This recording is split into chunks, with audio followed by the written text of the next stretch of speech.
ሌላ አይደለም ትበረታ ማንንም ቢሆን አያቅተኝም። ገባሽ? እሱ እኔን አያገባኝም። ለምን አልገደልኳትም ነው? ልጄን ልቀቃት፣ በቃ ልጄን ተውልኝ። ይቻላል በእኔ ምክንያት እባክህን አታሰቅ። አለምዬን አምጫት፣ ልጅሽን ለቅም። ትሁት በሚያሳዝን ሁኔታ ዋጋ ከፍላ ያሳደገቻትን ልጇን ዛሬ በአቶ ገዛኸኝ ልትነጠቅ ችላለች። ይህን የሆነበት ምክንያት ደግሞ አለሜን ከዛ ቤት አስኮብልላ ወደ አባባ ቤት መውሰዷ ነበረ። ታዲያ ልጇን የተነጠቀች እናት ከእንግዲህ በኋላ ምን አለኝና ነው ግደለኝ ስትል ከጥይት ጋር ፊት ለፊት ተጋፍጣለች። አቶ ገዛኸኝም ለአንቺ ሽጉጥ የማባክንበት ጊዜ የለኝም፣ ለማንኛውም ልጅሽን እመልስልሻለሁ ሲሉ አሁን የትሁትን ልጅ በመያዝ መደራደር እንደፈለጉም በግልጽ ነግረዋታል። ትሁትን በሚያሳዝን ሁኔታ ዛሬ ልጇን ተነጥቃ ልጅ እያለች ትገኛለች። እጅግ በጣም የሚያሳዝን ነገር ነው። የተፈራውም ይኸው ነበረ። ለልጇ ስትል ብዙ ነገር ሆነች። አለሜን ወዲያው እንዳየቻት ማስወጣት ስትችል፣ ነገር ግን ልጅን ከአሁን ይወስድብኛል እያለች እስካሁን ድረስ ጨለማ ቤት እንድትቆይ ያደረገች።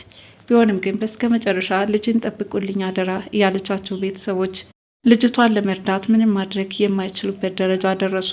የተላኩት ሰዎች ዛቻና ማስፈራሪያ ያደርሱባቸው ስለነበረ ግዴታ የትሁትን ልጅ አሳልፈው ለመስጠት ተገደዋል። ሰላም የትሁት ድራማ ተከታታዮች በአለም የመውጣት ደስ ብንሰኝም በሌላ በኩል ግን የትሁት ልጅ በአቶ ገዛኸኝ ቁጥጥር ስር መዋሏ እጅግ በጣም የሚያሳዝን ነገር ነው። ዛሬው ክፍል ምን አዲስ ነገር አለ የሚለውን እስኪ አብረን እንከታተላለን። በባለፈው ክፍል ትሁት አለሜን አስወጥታ ወደ አባባ ቤት እየወሰደች በነበረችበት ሰዓት መንገድ ላይ አቶ ገዛኸኝ ከርቀት ተከታትለዋታል። የት እየሄድሽ ነው ሲሉም በጥያቄ አፋጥጧት ገብተዋል።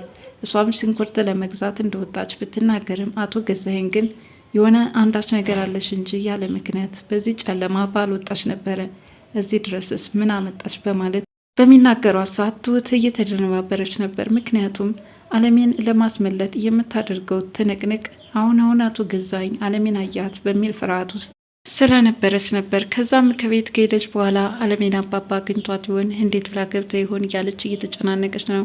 ወደሆኑ ለአባባ ስልክ በመደወል መታላለች በረራ የተቀበላት መላከተቻቸው። በመጨረሻም አባባ ተቀብለው አለሜን ወደ ቤት እንድትገባ ያደርጓታል። ከዚህ በፊት ያየቻቸውና አሁን ለማየት ብትችልም ነገር ግን ማስታወስ እንዳልቻለች ቤት እንዳየው ራሱ ማስተዋል ተስኖኛል ስትልም አባባን እንደ ማንገራገር ብላ ከቤት ገብታለች። ከዛ በኋላ የተፈጠረውንና በህይወቷ የሆነውን ነገር ለአባባ ያካፈለቻቸውና ምን ያህል ፈተናዎች እንዳሳለፉ ከአቶ ገዙ ጋራም በአንድ ወቅት ፍቅር በፍቅር ሆነው ጥሩ ጊዜያትን ካሳለፉ በኋላ እሳቸው ግን ገንዘብ እየመጣላቸው ሲሄድ ሀብት እየበዛላቸው ሲመጣ አለሜን ዘወር ቤ በማለት አንዲት ኮረዳ ቆንጅት ከቤት እንዳስገቡም ትነግራቸዋለች። ይህንን የሰሙት አባባ ክፉኛ አዝነዋል። ልባቸውን በጣም ነበር የተሰበረው። ሆኖም ከዚህ በኋላ እያሳሰባት የነበረው ስለ ትሁት ነገር ነው። ትሁት እኔ ከዛ ቤት ማምለጤን ተከትሎ ምን ይገጥማት ይሆን? ብቻ በጣም አሳሳቢ ነገር ነው፣ ወይም ደግሞ ተመልሼ ወደዛ ቤት መሄድ ይኖርብኛል እያለች ምክረ ሀሳቧን ለአባባ እያቀረበችላቸው ነው። አባባ ግን የበሰበሰ ዝናብ አይፈራም ነውና ይህ ቀድሞ ከመሆኑ በፊት የትሁት ልጅ ታሳስበኝ እንደነበረ ለሷም ገልጬላታለሁ። ቢሆንም ግን ያንችን ህይወት መታደግ ግዴታ ስለነበረ እንግዲህ አንድ ጊዜ ከዛ ቤት ወጥተሻልና ከዚህ የተሻለውን አማራጭ መፈለግ ይኖርብናል ሲሉ ለሚ ሀሳባቸውን አቅርበዋል። ትሁትም ከቤት ከተመለሰች በኋላ ያው ባደረገችው ነገር እየተደነባበረችና ካሁናውን ታወቀብኝ በሚል ፍርሃት ውስጥ ነበረች። ገዛኸኝ ከቤቲ ጋር የመጨረሻ አለሜን ለመግደል ማለትም ዶክተሩን ቀጥረው ካሁናውን ይመጣል እያሉ እየተጠባበቁት ነው። ገና በመንገድ እየመጣ እንደሆነ ለቤቲ ሲነግራት በፍጹም ይህ መሆን የለበትም፣ ምክንያቱም ነገ የባሰ ነገር ያመጣብናል ስትል አለሜ መሞት መስማማት እንዳልፈለገች ገልጻላቸዋለች። አቶ ገዙ እና ከዚህ ውጭ ምንም አማራጭ የለም፣ በሰቀቀን ህይወቴን የሚገፋበት አንዳችም ነገር ሊኖር አይገባም፣ ስለዚህ እሷን ሸኛትና በሰላም እንኖራለን ሲሉ ቤቲ አቅርበውላቸዋል። አለሜ በበኩሏ ከአባባ ጋር የሰላምን አየር እየተነፈሰች ቢሆንም የትሁት ነገር ግን ክፉኛ እያስጨንቃት ነው። ምን አድርገዋት ይሆን ስትመለስ? ብቻ አቶ ገዙ የኔ መውጣትን ተከትሎ በጭራሽ ሊያስቀምጧት አይችሉም ማለት ለአባባ ሲነግሯት፣ አባባ ደግሞ ምንም ነገር አታስቢ፣ ስለሷ ምንም አይመጣባትም፣ አንቺም ቢሆን ከዛሬ ጀምሮ ስልክ ይገዛልሽና ለምትፈልጊው ሰው ትደውያለሽ ስትባልም ፈቃድ ተሰጥቷታል።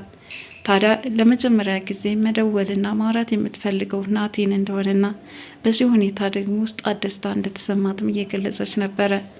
ትሁት ወደ ገጠር ወደ ቤተሰቦቿ በመደወል ልጅ እንዴት ናት? ምን አዲስ ነገር አለ? እያለች እየጠየቀች ነው።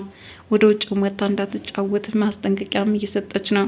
ማለትም ልጅቷ በእርግጥም ከልጆች ጋር መጫወት እንደምትፈልግና በዚህ ሁኔታ እንዳደገችም የታወቀ ቢሆንም ለዛሬ ባትጫወት ምን ትሆናለች ስትል በስጭት ብላም ተናግራለች። የትሁት እህትም እንግዲህ መተሽ የምታስተካክለውን ነገር ማስተካከል ትችያለሽ፣ እኛ የምንኖረውን ኑሮ አንቺ አታውቂውምና በምንም ቋንቋ ላስረዳሽ አልችልም በማለት እህቷ ጋር በዚህ ሁኔታ ነበር ተነጋግረው ስልኩን የዘጋቸው።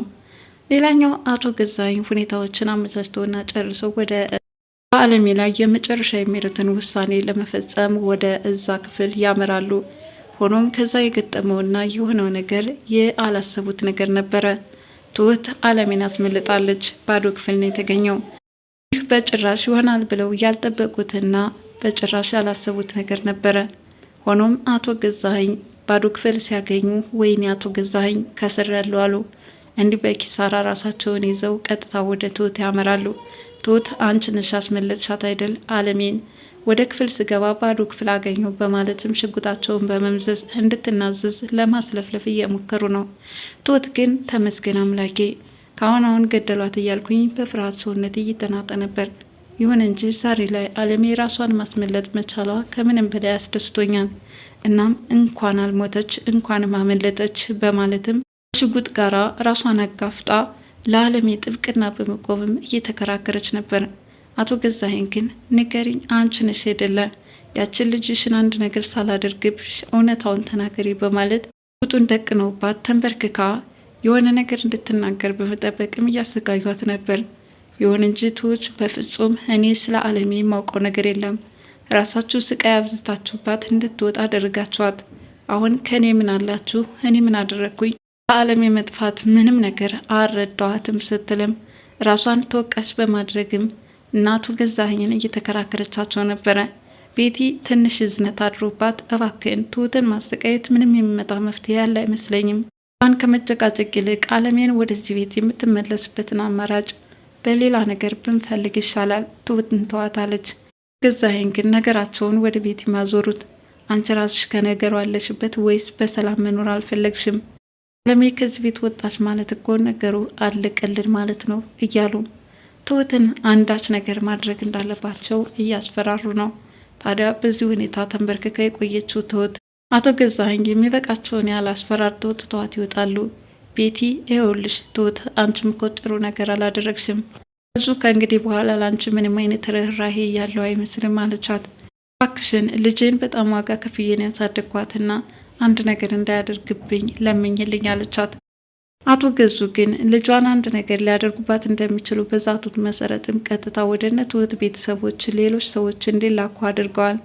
ታዲያ አሁንም እውነታውን ተናገር እያሉ ያስጨነቋትና በድምፅ እየሰማች ያለችው የሲቃ ድምፅ እባክህን ልጄን እያለች እየተማጸነች ሳለ አቶ ገዙ ግን ልጅ አትበይብኝ፣ እንግዲህ ለልጅሽ ካሰብሽና ካዘንሽላት እውነታውን ተናገሪ በማለት ያሰቃዩ ገብተዋል። ትሁት ቤተሰቦችም አማራጭ ሲያጡ ለአባባ ስልክ በመደወል ልጅቷን ይዘውብናል፣ እያሰቃዩን ነው፣ ምን እናድርግ አሉ። ለፖሊስ ወዲያው ነው አመልክቱ በማለትም ለፖሊስ ማመልከት እንዳለባቸው አባባ ያመላከታቸው ቢሆንም ግን ለማድረግ ምንም አይነት ጊዜ እንደሌላቸው እየተናገሩ ነበረ። ሆኖም እስኪንጋም የቻልነውን ያህል እናደርጋለን፣ እናንተም አሳልፋችሁ ላለመስጠት የቻላችሁትን ያህል ጥረት አድርጉ በማለት አባባም እየተከራከረ በነበረበት ሰዓት የአቶ ገዙ ሰዎች ግን በጉልበት የትሁትን ልጅ አፍነው ለመውሰድ ችለዋል። በመጨረሻም ትሁት እንድትናገር ሲያስጨንቋ ቆይተው ትሁትም ምንም የማውቀው ነገር የለኝ በማለት መሸምጠጧ አቶ ገዙ በመጨረሻም እንዲጨክኑ አድርጓቸዋል።